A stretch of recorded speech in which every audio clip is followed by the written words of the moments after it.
Bismillah ar-Rahman ar-Rahim, alhamdulillah, wa salatu wa salam ala rasulillah, wa ba'd. Donc avant de reprendre le sujet sur la sadaqa, sur l'aumône, donc on va juste se rappeler de la grâce d'Allah subhanahu wa ta'ala, de la ni'ma d'Allah subhanahu wa ta'ala, vis-à-vis de l'adoration que l'on vient de faire. C'est la prière, Salat al-Jama'a fil Masjid. Le fait de pouvoir prier en groupe bien sûr dans cette mosquée, dans la mosquée. Alhamdulillah, on voit que la prière, donc c'est un ensemble, donc c'est majmou'atun min al-ad'iyya.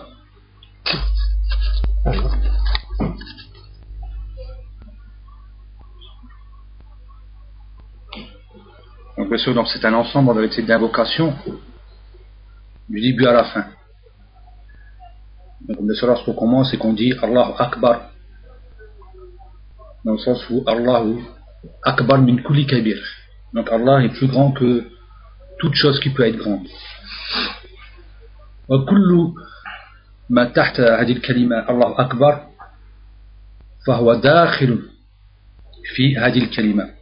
C'est-à-dire que la prière en elle-même, elle entre tout ce que l'on trouve, tout ce que l'on dit, al-Fatiha, tout ce qu'on dit dans le recours, au sujoud, le fait de revenir du sujoud, tout revient à cette parole, Allahu Akbar.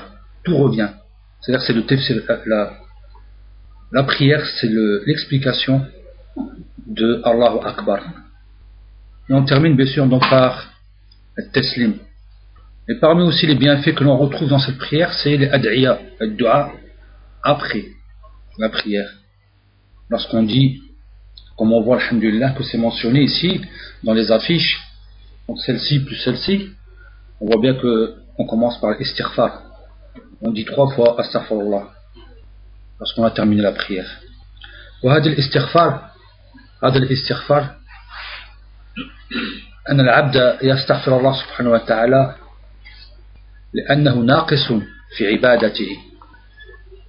Donc le serviteur il dit astaghfirullah, donc il demande pardon à Allah Azza wa Jal, car il sait que quoi qu'il en soit, il sera bien sûr toujours donc, il aura toujours un manque, il y aura toujours donc un manquement dans sa prière, elle ne sera jamais complète, il n'arrivera jamais au niveau qu'a été par exemple le prophète Mohammed sallallahu alayhi wa sallam dans sa prière. C'est pour ça qu'on a dit fasabbih bihamdi rabbika wastaghfirhu. Wa hunaka at-tasbih, dans cette sourate que vous connaissez tous, sourate al-Fath, fasabbih, c'est la prière, donc prie. Alors ça c'est lorsque le prophète Mohammed sallallahu alayhi wa sallam a repris Mecca, l'an 8, Fath Mecca. Il est rentré dans Mecca et il a prié 8 rak'a. Il a prié 8 rak'a lorsqu'il est rentré à Mecca. Allah lui a ordonné de prier et de demander donc shukran lillah azza wa jal, par remerciement à Allah azza wa jal, il a prié à Mecca. Et puis aussi il a dit donc fasabbih bihamdi rabbika wastaghfir, et après donc fasabbih bihamdi rabbika, et après on voit bien qu'après cela bien sûr il y a le istighfar, il y a justement wastaghfiru, donc et demande du pardon. Et c'est la même chose pour les juifs lorsqu'ils sont revenus dans leur terre, parce qu'Allah dit qul hittatun naghfir lakum khatayakum. Dites wa hitta, c'est justement l'istighfar, c'est justement aussi le tasbih. Donc il dit bien naghfir lakum khatayakum, lorsqu'ils ont été et aussi ils ont prié les juifs et ils ont demandé aussi à Allah azza wa jalla pardon, car il n'y a aucune adoration qui pourra être, c'est-à-dire complète et parfaite. C'est pour ça qu'on retrouve cet istighfar. Et aussi Allah azza wa jalla nous demande aussi bien sûr, nous a fait apprendre par la bouche du prophète sallallahu alayhi wa sallam donc les paroles les plus importantes qui sont subhanallah, alhamdulillah, la ilaha illallah et Allahu Akbar. Donc on les retrouve subhanallah 33 fois, alhamdulillah 33 fois, Allahu Akbar 33 fois, et on termine par la ilaha illallah pour compléter à 100. Donc on voit que lorsqu'on dit subhanallah, on est en train en vérité de louer Allah subhanahu wa ta'ala, dans le sens où on va l'exempter subhanahu wa ta'ala de tout défaut. Et tasbih, donc cette glorification, entre dans la glorification tout ce qui va permettre d'exempter Allah de tout manquement et de tout défaut. C'est pour ça qu'on dit Subhanallah. Tu montes un peu le micro parce qu'elle est serrée.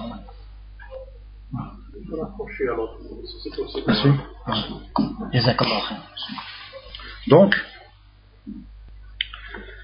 ce tasbih qui est en plus accompagné du tahmid, fasabbih bihamdi. On retrouve toujours le tasbih et le hamd ensemble. Subhanallah, alhamdulillah. Pourquoi? Parce que Subhanallah, c'est le fait d'exempter Allah subhanahu wa ta'ala de tout défaut. Et le hamd, c'est le fait de louer Allah subhanahu wa ta'ala dans tous ses noms et attributs. On va louer Allah subhanahu wa ta'ala de sa grandeur et du fait qu'il est parfait, il a khiri. Donc tout attribut d'Allah subhanahu wa ta'ala revient au hamd. C'est pour ça qu'on dit alhamdulillah awwalan wa akhiran. Et c'est pour ça qu'on commence à Al-Fatiha par alhamdulillah. Et c'est la dernière parole que les gens vont dire au moment d'entrer au paradis. Dans le sens où les gens ils vont dire alhamdulillah lorsqu'ils vont entrer au paradis. Et aussi, donc subhanallah, alhamdulillah, la ilaha illallah, donc Allah Akbar bien sûr, qui est aussi une parole très importante. Et cette parole-là, on la retrouve énormément dans la prière. Elle est mentionnée énormément dans la prière, dans tous les gestes que l'on fait, dans les gestes qu'on va faire, que ce soit donc au recours, au sujoud de la khila, donc dans tous nos gestes qui vont nous accompagner dans notre prière. Et la ilaha illallah, qui est bien sûr la meilleure des 4 paroles, bien sûr à ce moment-là qui va bien mentionner comme quoi Allah subhanahu wa ta'ala est seul, sans associé. Et ce sont, comme l'a dit le prophète sallallahu alayhi wa sallam, donc il dit arba kalimat ahabbu ila Allah. Donc ce sont les 4 paroles qui sont les préférées auprès d'Allah. Subhanallah, alhamdulillah, la ilaha illallah, Allahu akbar. Il dit aussi hunna min al-Qur'an. Et elles font partie du Coran. Elles font partie de la parole d'Allah subhanahu wa ta'ala. Donc c'était juste un aparté pour montrer l'importance de la prière et pour montrer les doigts qui sont après cette prière. Et c'est là qu'il faut justement aussi, donc c'est parmi donc les points importants de la prière. C'est parce que c'est une continuité en vérité de ce que tu fais en prière, de ce que tu demandes à Allah subhanahu wa ta'ala, de ce que tu dis, de ce qui est légiféré, et aussi afin bien sûr de recevoir l'énorme récompense de la part d'Allah subhanahu wa ta'ala. Fanukmilu kitabana.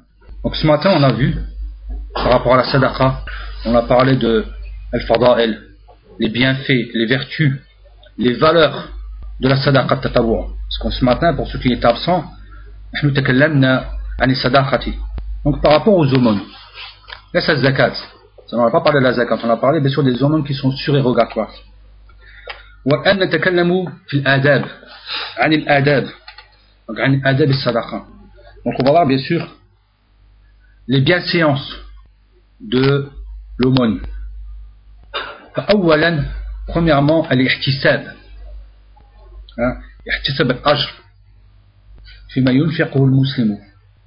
Donc le fait d'espérer la récompense auprès d'Allah subhanahu wa ta'ala lorsqu'on donne, lorsqu'on fait une donation pour Allah subhanahu wa ta'ala. Et c'est un hadith d'Abu Sa'id al-Khudri radiyallahu anhu qui rapporte du prophète sallallahu alayhi wa sallam إذا أنفق المسلم نفقة على أهله وهو يحتسبها كانت له صدقة. Donc voyez ce que dit le prophète sallallahu alayhi wa sallam. Lorsque le musulman donne, donc fait une donation à son épouse, à sa famille, alors qu'il y espère la récompense, elle lui sera comptée comme une sadaqa. Elle lui sera comptée comme une sadaqa. Et ça, c'est une miséricorde de la part d'Allah subhanahu wa ta'ala. Dans ce hadith qui est rapporté par Al-Bukhari Muslim. Car c'est quelque chose qu'on fait tous les jours. Il est facile pour nous. On vit 20, 30, 40, 50 ans, 60 ans avec la famille.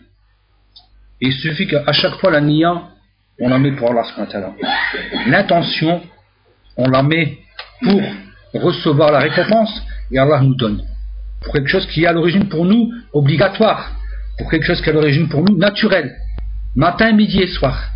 de ce que vont manger les gens de notre famille lorsqu'on est parti travailler et amener bien sûr donc ces provisions pour pouvoir nourrir notre famille, que ce soit bien sûr dans la nourriture, l'habillement ou autre.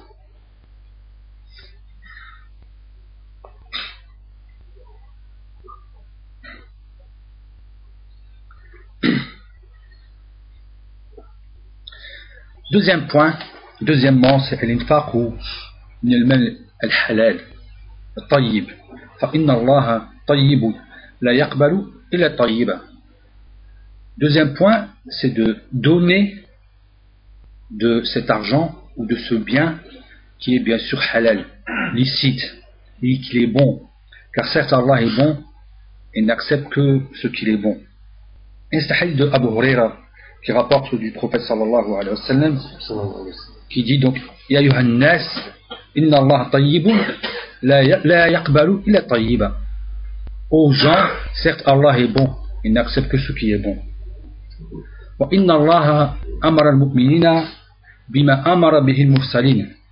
Et certes Allah a ordonné aux croyants ce qu'il a ordonné aux envoyés. Et là on voit que c'est une preuve aussi ici qu'il faut donc suivre les envoyés d'Allah parce que ce sont eux nos exemples. Allah il nous a ordonné ce qu'il a ordonné aux envoyés. Donc c'est la même chose vis-à-vis des ordres. Et Allah subhanahu wa ta'ala dit dans le Coran Ya ayyuhar rusul kulu min tayyibat wa amalu saliha. Ô envoyés, mangez des bonnes choses, des choses pures et œuvrez de la bonne façon. Œuvrez de la bonne façon. Inni bima ta'malun alim. Et certes, je suis savant de ce que vous faites. Donc, bien sûr, donc, et après le prophète sallallahu alayhi wa sallam a continué à dire donc, وقال يا أيها الذين آمنوا كلوا من طيبات ما رزقناكم. Ô ceux qui ont cru, donnez des bonnes choses de ce que nous vous avons octroyé. ثم ذكر رجل يطيل السفر أشعث أخبر يمد يديه إلى السماء يا رب ومطعمه حرام وشربه حرام وملبسه حرام وغذي بالحرام فأنا يستجاب لذلك. Dans le hadith qui est rapporté par les mêmes musulmans. Donc il dit sallallahu alayhi wa sallam, il rappelle, donc à titre d'exemple, il donne l'exemple de cette parole qui fait un long voyage. Il est donc hirsute, donc déjà il est rempli de poussière, il est donc